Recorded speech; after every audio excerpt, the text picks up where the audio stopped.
무언들 성질대로 하면 흥하는 게 있을까마는 성질대로 했다간 망하는 게 테니스이다. 러시아 출신 마라트 사핀이라는 2000년대 초반 랭킹 1위와 마초의 매력을 가진 선수가 있었다. 테니스 코치인 어머니의 영재 교육과 여동생과 함께 시니어 프로 테니스 선수로 성장해 역사상 최초로 친남매가 모두 세계 랭킹 1위의 기록을 가질 만큼 성공한 케이스로 남아있다.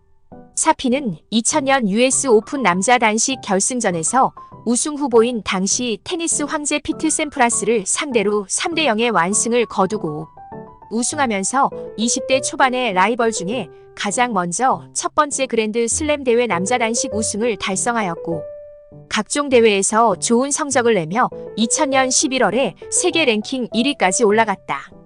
특히 사피는 비슷한 나이대의 카를로스 페레로, 레이튼 휴이트, 로저 페더러, 앤디 로딕 등과 함께 세계 랭킹 1위를 놓고 2000년대 초반에 치열한 경쟁 속에 있었고 당시 거의 무적의 테니스 황제 로저 페더러를 2005년 호주 오픈 남자 단식 준결승전에서 3대2로 역전승을 거두며 결승전에 진출하여 레이튼 휴이트마저 3대1로 격파하고 우승을 따내며 테니스 인생의 정점에 있게 된다. 사핀과 페더러는 테니스 역사상 최고의 경기 중 하나로 꼽히는데 역대 최강자인 페더러가 최전성기에 최상의 컨디션에서 하드코트 및 잔디코트에서 패배한 유일한 경기이기 때문이다. 사피는 컨디션이 최상일 때의 경기력은 전성기의 페더러마저 넘어선다는 평가를 받기까지 했었다. 당시 대세였던 강력한 파워의 서브와 포핸드 그리고 휴이트와 같은 노련한 양손, 백핸드, 네트 플레이각이 잘하는 큰 체격에 힘을 앞세운 시원시원한 슬러거 스타일의 긴 랠리까지 가능한 다재다능한 선수였다. 이렇게 테니스 엘리트이자 타고난 천재적 재능까지 있었던 마라트 사핀이 성실성까지 있었다면 페더러의 기록은 상당 부분 달라졌을 거라는 예상이 지배적이었다. 그런데 로저 페더러는 역사상 가장 위대한 테니스 선수 중 한 명으로 남아있고 현재에도 그 명성과 인기는 유지되고 있는데 페더러를 능가하는 실력의 마라트 사핀은 기록이 중단된 채 테니스인들의 기억에 사라진 선수로 남아있다. 그렇다면 타고난 재능의 엘리트였던 사핀의 부진에는 무슨 이유가 있었을까? 2001년 프랑스 오픈에서 사핀이 세계 랭킹 1위를 하던 그때 32강전에서 프랑스 출신의 파브리스 산토로 선수를 만난다. 산토로 선수는 일전에 페더러와의 경기로 소개된 적이 있는 선수이기도 하다. 경기를 보면 시작부터 변칙적인 산토로의 경기 운영에 세트 스코어 0대2로 뒤지게 된다. 세계 1위의 타이틀과 누가 봐도 이상하게 치는 선수에게 진다는 건 있을 수 없는 상황이었을 것이다. 사피는 이전에 보여주지 않았던 랠리와 끝까지 공을 살려내는 등 죽자고 경기에서 4세트에는 무려 6대0으로 10반까지 먹이며 세트 스코어 2대1을 만들어낸다. 하지만 산토로의 집요한 슬라이스와 변칙 수비로 답답해지자 사피는 동작이 더 커지고 울기 직전의 표정으로 매번 공격이 막히며 자멸해가고 5세트에 사핀이 16으로 산토로에게 탈탈 털리면서 32강전에서 광탈을 당하고 만다. 이날 사핀은 경기 중에 라켓을 여러 번 집어던지고 빡쳐서 경기 후엔 기자와 미디어 대상으로 하는 프레스 컨퍼런스도 안 하고 나가버렸을 정도였다. 지난번 언급했던 파브리스 산토로 선수는 누가 봐도 이상하게 치는 어설픈 동작에 탑랭커들이 당황하기 일쑤고 지면 망신이다라는 생각이 앞서기에 한번 리듬을 놓치면 되돌리기가 어렵다.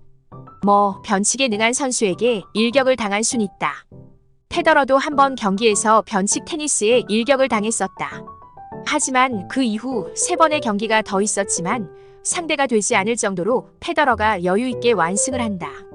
그렇다면 사핀은 어떻게 되었을까? 사핀과 산토로 선수의 전적은 7승 2패로 산토로가 승리하며 한때 사핀 킬러로 완패의 결과를 본다. 그 이유는 바로 그 성질머리 때문에 천재적 재능마저 잡아먹히게 되었다. 평소 경기 중 엄청나게 라켓을 작살내는 라켓 스매셔로 유명하다. 1999년에는 1년 동안 무려 48개의 라켓을 부숴먹었다. 성질대로 하면 왜 테니스는 안 될까? 구기 종목은 아마 같은 이치일 것이다.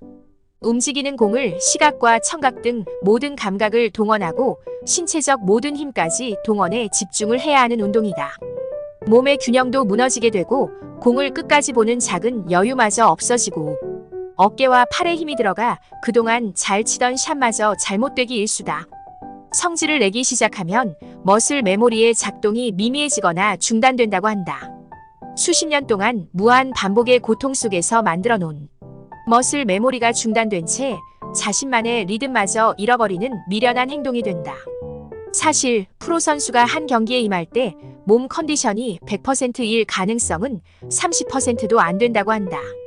거의 몸 상태가 별로 좋지 않을 때가 더 많다는 얘기가 된다.